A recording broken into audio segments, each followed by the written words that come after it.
भुवनेश्वर अनुष्ठित दुईदिनिया एससी/एसटी जातीय संसदीय सम्मिलन शेष होईछि। आज द्वितीय दिन में बाचस्पति ओम बिरला कहते कागज कलम बहु योजना हो ग्राउंड रे कार्यकारी करने आमर कर्तव्य। आमपाई चैलेंज बढ़ी सबु सरकारी योजना लाभ एससी/एसटी लोकों पाखरे पहुंचू। टेक्नोलोजी और गुड गवर्नेंस जो देश बदलुछि। टेक्नोलोजी माध्यम जाति और जनजातिर विभिन्न समस्यार समाधान हो पारिबो। बजेट्र व्यवहार एससी/एसटी पाखरे पहुंचू छी ना नहीं। शिक्षा ग्रहण पर उभय केंद्र और राज्य सरकार स्वतंत्र व्यय बराद करुछंती। एससी/एसटी भुवनेश्वर एजेंडा 2025 प्रस्तुत होईछि। 2047 सुधा बाबा साहेब आंबेडकर स्वप्न पूर्ण करने दरकार बोली ओम बिरला कहते। सम्मेलन का जो परिणाम निकलेगा, जो हमारे अभी के इस समिति संसदीय समिति के अध्यक्ष श्री फंगस सिंह कुलस्ते ने कहा कि जो विचार साझा हुए हैं, जो नवाचार, जो अनुभव अलग अलग संसदीय समितियों ने किए हैं, उन साझे विचारों और साझे अनुभवों के साथ हम भुवनेश्वर एजेंडा 2025 जो देश के अनुसूचित जाति के कल्याण के लिए एक ऐसा रोड मैप बनेगा कि हम 2047 तक राउत जी हैं और मेरे बाईं तरफ लोकसभा के सेक्रेटरी जनरल श्री उत्पल कुमार दत्त जी उपस्थित हैं। मैं आप सबका स्वागत करती हूँ। मोर ओडिशा प्रेस भाई माने तथा संसद टीवी एवं अन्य केंद्रीय नेशनल मीडिया पर्सन समस्त को स्वागत करुच्ची। मैं अनुरोध करती हूँ माननीय ओम बिरला जी, आप प्रेस को संबोधन करें। इससे पहले हमारे लोकसभा अनुसूचित जाति और जनजाति कमेटी के अध्यक्ष माननीय फंगस सिंह कुलस्ते जी अपना वाणी रखेंगे। सबको नमस्कार। विशेष तौर से आज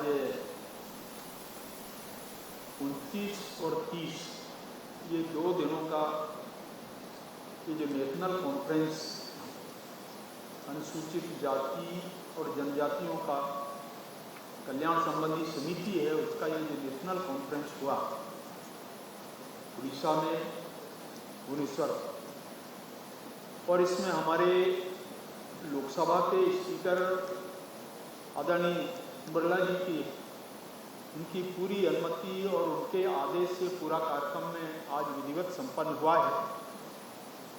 और इस कार्यक्रम में हमारे उड़ीसा विधानसभा के जो हमारे अध्यक्ष हैं उमापाणी जी, उनका ये सारे देखरेख में ये कार्यक्रम संपन्न हुआ है। और उनके सचिवालय का, हमारे सचिवालय का फल जी, और विशेष तौर से माननीय अध्यक्ष जी हम सबको और हमारे पूरे प्रेस को वो कहने वाले हैं। परंतु प्रारंभिक तौर से मैं कि कल जब ये कार्यक्रम प्रारंभ हुआ 29 तारीख को, तो हमारे देश के सबसे बड़ी पंचायत लोकसभा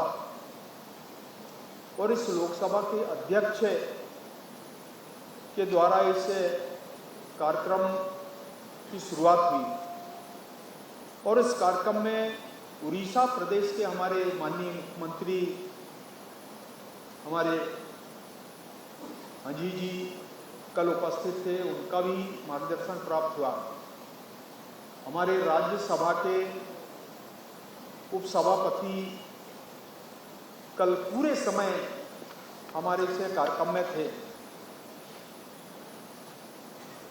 और इसके साथ साथ मैंने कहा कि हमारे विधानसभा के अध्यक्ष केंद्र सरकार के 2 वरिष्ठ मंत्री आदरणीय जुएल ओराम जी जो हमारे जनजाति कल्याण मंत्री हैं, उनका भी कल मार्गदर्शन प्राप्त हुआ। और हमारे भारत सरकार में जो शिक्षा विभाग का काम देखते हैं, ऐसे आदरणीय धर्मेंद्र प्रधान जी, हमारे इस कार्यक्रम में उनका भी कल मार्गदर्शन प्राप्त हुआ है।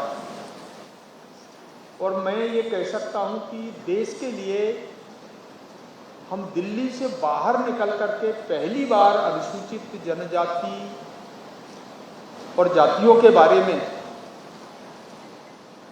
अगर समितियों के बारे में, राज्य विधान सभाओं की समितियों के बारे में कोई इस प्रकार का राष्ट्रीय सम्मेलन अगर कोई संपन्न हुआ है, तो इसका पूरा श्रेय मैं हमारे लोकसभा स्पीकर आदरणीय ओम बिरला जी को देता हूं कि उनने जनजातीय समाज, अनुसूचित समाज, ये दो वर्ग मिलकर के इस कमेटी के अंदर काम करते हैं।